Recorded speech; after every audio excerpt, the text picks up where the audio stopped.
Are there any magic bullet solutions for integrating on-premise data with SaaS vendors?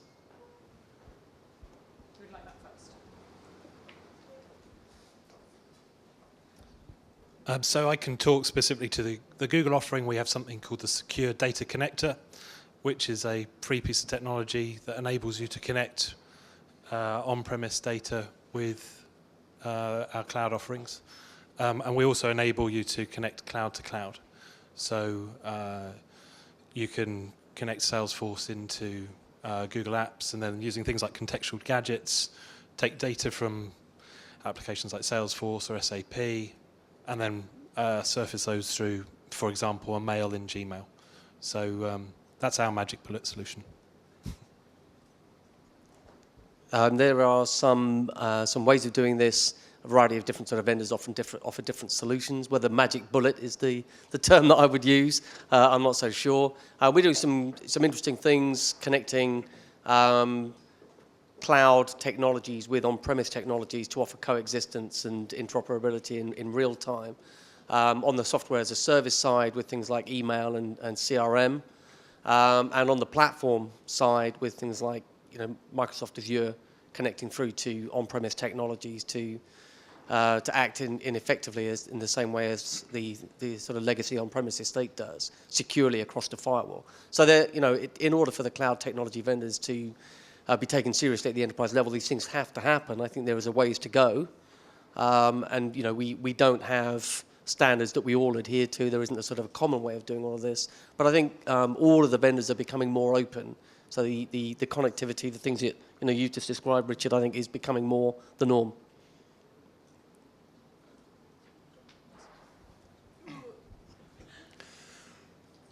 Yeah, there's no magic bullet. I think that's the answer.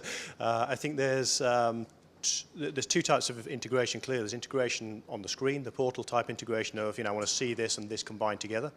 And assuming your on-premise apps are modern, web-based, then that again is less of a challenge. And there's also integration at the back, which is moving data around. And that is the tools that you use currently in your business. Again, should be no different from other tools that could be used to integrate with cloud. So, from that perspective, it's no more difficult. I think the only thing to add is I think this is part of the selection process that you need to go through. Is when you're assessing your vendors, the APIs they use, the standards they use, and how they make that connectivity available. But I don't think there is no single answer. Oh, Elliot's going to now shout at me and tell me he wants to say something. Go on, Elliot. I knew you wanted to come up, really, didn't you?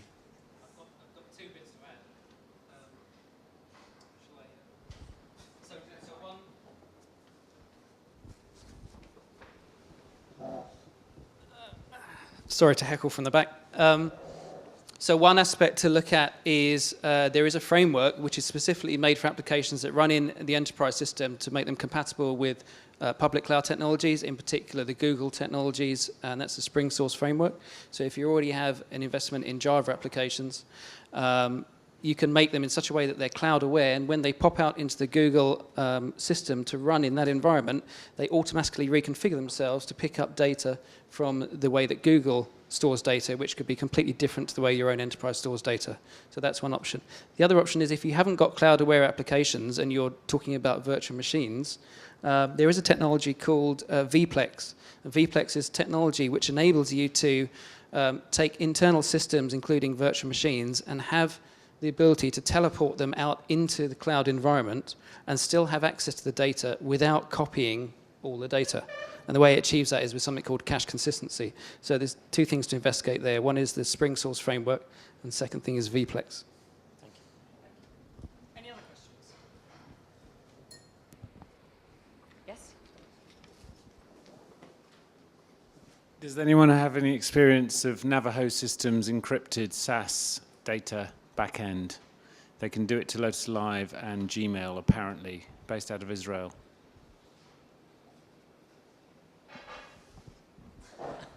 No. Somebody had to say that, so I thought it might as well be me. Some of my team may have, but some of my team may have looked at it, but it's not anything I've encountered directly myself. Ditto. John, I'm turning to you. Is there anything that you can add? I'll put you on the spot instead. I'm investigating Navajo systems. It's effective for us. They say they can secure Gmail such that the back end is encrypted and the front end is not. Right, okay. So I just want to know, if anyone makes it slow or have, does anyone have any experience with it? It's a very new company. I haven't personally got any experience, but I'm happy to have a look at that. Sure. Well, I mean, I've already got prices. I've got a question. Does anyone else have a question? So I've got questions. Okay, great. So, what are the social computing and social CRM? Sorry, what are social computing and social CRM, and how will these phenomena and the increase in social networking transform the way businesses operate? I couldn't even say that. I've been up for too long. So, what are the social computing and what are social computing and social CRM, and how will these phenomena and the increase of social networking transform the way businesses operate? Okay, so what we're seeing is that the vendors around CRM are starting to integrate with tools like Twitter and LinkedIn. So we've seen technologies being used, for example, where you can Twitter a press release and then start to see what people's interest is in that, who's following it, who may be retweeting it, and keeping then a track of who those are as possible inquiries or leads and people worth speaking to. So the technologies that is starting to link these social computing things together with CRM for obvious reasons. Some of the challenges I see in this is that we're taking what is a social media and bringing it into a work environment. And some of the challenges there are clearly that we're taking something we might use informally and using it in a more formal setting. And yeah, I think that brings with it some requirements for the business to start to look at providing some education, some guidelines around how people should use these social computing technologies in the business setting when they start to integrate with CRM. So I think that's a good consideration. You don't want people providing some information on the social media which might be business sensitive because they're used to using it in maybe a social context.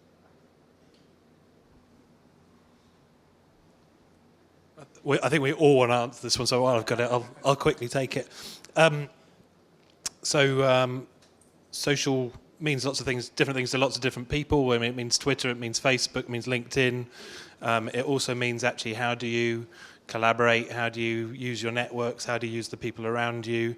It's probably part of something that we do every day anyway.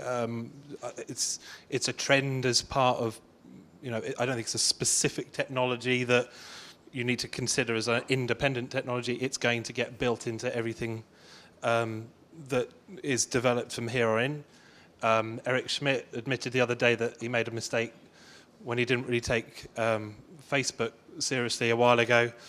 Having said that, if you look from I'm obviously talking from a Google specific perspective here, if you look at what Larry Page was doing before he even set up Google, the very nature of what he was looking to do in terms of research paper around referenceability was really trying to harness the social aspect of different research papers and get some learnings from that. So it's probably been part of technology trends for a very long time anyway.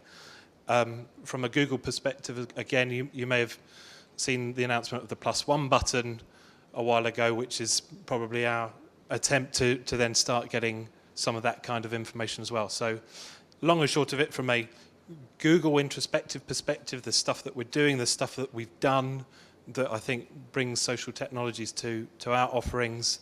But I think it's something as a general trend which will just get consumed into everything that is part of this discussion going forward. And my favourite anecdote on this, my favourite story is the Wikinomics one. Anybody here read the Wikinomics book? No? Nobody? Very few of you have, right? I love this story. There's a guy who became CEO of a Canadian minerals business. I think this is about 10 years ago. And his geologists, they had tracts of land and their share price was not doing so well, and he was under pressure to really sort of turn things around. And they had holdings and they had things that they could exploit. But the geologists on the payroll just weren't coming up with the goods. They weren't finding the right places to dig. They weren't finding the deposits that were going to turn these things around. Now, this guy took the bold decision, this is 10 years ago, I think. He took the bold decision to take what they know and to put it in the public domain. And at a stroke, they ran a competition, basically. At a stroke, he engaged not just the geologists on the payroll and those that had become, shall we say, used to thinking the way that company thought and operated. In other words, the culture of the company, to a degree, tainted or, shall we say, steered their behaviour as geologists. He engaged the best geology minds on the planet at a stroke, and found, as a consequence of doing that, where to dig and the success he was looking for.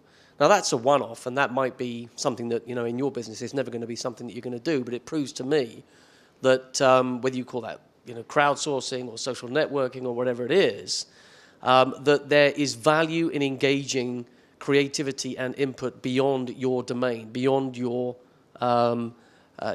beyond your own payroll.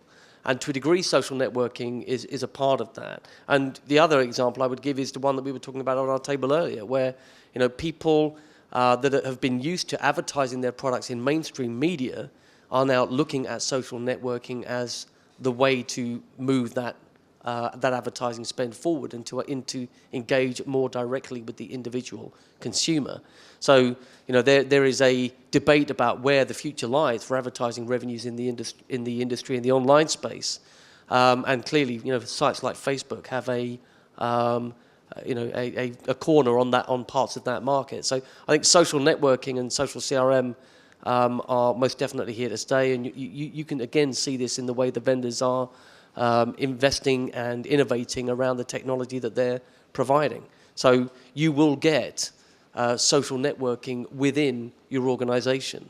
If you haven't already, that's not far around the corner.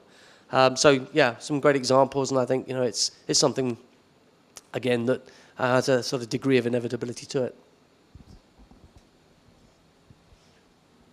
Yeah, I think what you're also seeing is companies were starting to monitor social networking to see what people were saying about them and their products, because there's a damaging element. Did anybody remember the story about Gap changing its logo? And there was a whole Facebook campaign about how this was wrong, and Gap actually reverted back to their previous logo because of the power of that.